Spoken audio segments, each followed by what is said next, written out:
आरोपींना कठोरात कठोर शिक्षा झाली पाहिजे आणि माझ्या वडिलांना न्याय हा मिळाला पाहिजे. सर्व आरोपींना सध्या मोका लावलाय अशी माहिती आहे. तुम्ही पहिली प्रतिक्रिया काय? मोका 302 म्हणजे याद्वारे लावला पाहिजे आणि आरोपींना कठोरात कठोर शिक्षाही झालीच पाहिजे. सातही आरोपींवरती मकोका लावलेला आहे.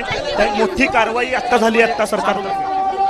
मोका हा 302 द्वारे लावला पाहिजे आणि आरोपींनाही कठोरात कठोर ही शिक्षा झालीच पाहिजे आणि आम्हाला न्याय लवकरात लवकर मिळाला पाहिजे.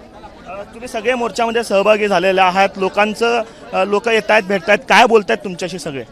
म्हणजे सगळे तर आता सर्वच जण धीर देत आहेत आणि यांच्या या धीरामुळे तर आज आम्ही हा न्यायाचा लढा उभारू शकलोय. नाहीतर म्हणजे हा न्याय म्हणजे आमचं काही म्हणजे आता त्या दिवशी केदार सर बोलले की आम्ही जशी समजा आत्महत्या केली असती. माझे वडील एक असं महत्त्वाचं स्थान होते आमच्या घरातलंच नाही तर ते पूर्ण गावाचा आधारस्तंभ होते. आज तो म्हणजे ते आमच्यात नाही आहेत पण आमची एक मागणी आहे त्यांच्यावर जो अन्याय झालाय त्याविरुद्ध न्याय हा मिळालाच पाहिजे. वडिलांवरती जो अन्याय झालेला आहे तिथं कुठेतरी न्याय मिळाला पाहिजे अशी भूमिका जी आहे ती या ठिकाणी व्यक्त करतायत. एबीपी माझा, उघडा डोळे बघा नीट.